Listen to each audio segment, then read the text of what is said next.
박대기 기자의 친절한 경제 시간입니다. 중국 정부가 테슬라 사용 금지령을 내렸다는 보도가 나왔습니다. 창업자 일론 머스크는 반발했고요.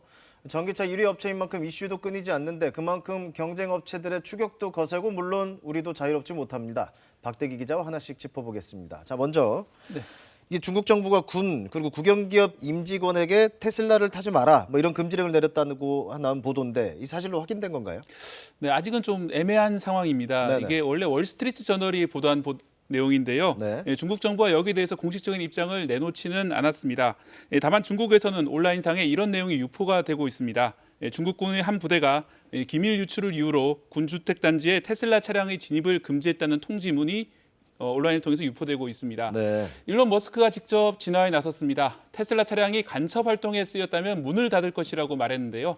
지난해 테슬라 차량 가운데 넉 대 중 한 대가 중국에서 팔렸습니다. 판매 타격을 우려해 기밀 유출이 없다는 점을 강조하고 있습니다. 그러니까 지금 논란대로라면 스파이가 사람이 아니라 자동차가 스파이였다 뭐 이런 논리가 되는 건데요. 네, 그렇습니다. 실제로 뭐 정치인이라든지 기업인의 비밀이 자동차 운전 기사를 통해서 유출되는 경우가 간혹 있는데요. 네. 비슷한 경우로 생각하시면 될 것 같습니다. 테슬라뿐만 아니라 다른 자동차 회사도 크게 다르진 않는데요. 차에 달린 오디오 내비게이션 등 인포테인먼트 시스템이 문제입니다. 사람의 음성이나 위치 정보가 자동차 회사 서버로 넘어가는 경우도 있기 때문에 문제입니다. 차를 달리는 스마트폰이나 달리는 AI 스피커라고 생각하시면 이해하시기 편할 겁니다. 네. 자동차 회사들은 엄격하게 보안을 관리한다고 하지만 누군가 정보를 빼내고 있는 게 아니냐 문제 제기는 가능해 보입니다. 네. 그러니까 이번 이른바 금지령이 사실로 확인된다면 이게 좀 연상이 되는 게 반대로 미국이 화웨이를 규제를 할 때 이슈도 보안 문제였잖아요. 네, 그렇습니다. 화웨이 보안 문제를 구실로 삼아 가지고 화웨이를 금지했던 것처럼 네. 우리는 반대로 이제 테슬라 보안 문제를 가지고 테슬라를 좀 타격을 주겠다 이런 의도로 풀이될 가능성이 있습니다. 네. 자, 어쨌든 뭐 테슬라 그리고 창업자 일론 머스크 이슈를 몰고 다니는데 좀 다른 얘기로 이번에는 일론 머스크의 재산을 가지고 좀 말이 나왔다고 해요.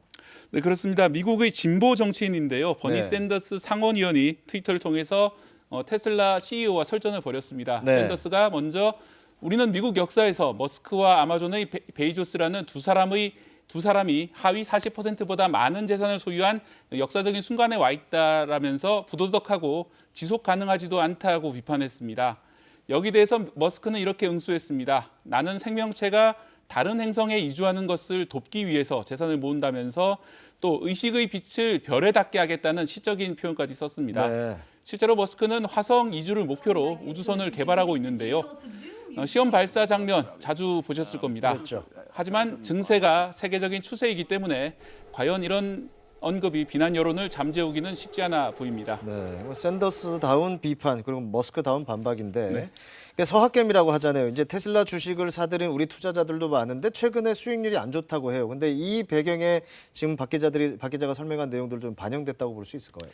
네, 그렇습니다. 그리고 가장 커다란 이유는 기존 자동차 업체들의 움직임인데요. 네. 기존 자동차 업체들이 잇따라 전기차를 개발하고 따라잡겠다 이렇게 나서면서 네. 테슬라가 과거와 같은 독점적인 위치를 앞으로도 유지할 수 있을까 여기 대해서 의문이 제기되고 있는 상황입니다. 네. 예를 들어서 테슬라의 자율주행 기능과 관련해서는 최근에는 여러 사고가 났고요. 거기에 대해서 미국 교통당국이 조사를 벌이고 있습니다. 실제로 자율주행 전문가들 사이에서도 자율주행이 그처럼 단기간에 가능할지 의문을 제기하는 경우가 많습니다. 네. 특히 테슬라 같은 기업은 미래에 실현될 이익을 근거로 현재 가치를 분석하는데요. 최근에 이자율이 올라가니까 가치가 반대로 떨어지고 있는 겁니다. 다만 이런 견해와 반대로 여전히 긍정적인 견해도 많습니다. 미국의 아크인베스트 같은 회사가 대표적인데요. 테슬라의 완전 자율주행차 성공 가능성이 있고 여전히 저평가됐다는 입장입니다. 네. 자, 전기차 시장 이슈 하나만 더 짚어보겠습니다. 박 기자 설명대로 경쟁업체 추격도 만만치 않은데 네. 최근에 폭스바겐 같은 데서 배터리를 자체적으로 만들겠다 이렇게 발표를 했단 말이에요. 그렇다면 배터리 강국, 우리 산업 배터리 산업에도 영향이 없을 수 없는데요. 네, 그렇습니다. 사실 많이 우려했던 부분이 현실화되고 있다 이렇게 보시면 될 것 같습니다. 네. 이 전기차 시대의 차값의 30~40%를 차지하는 것이 바로 배터리입니다.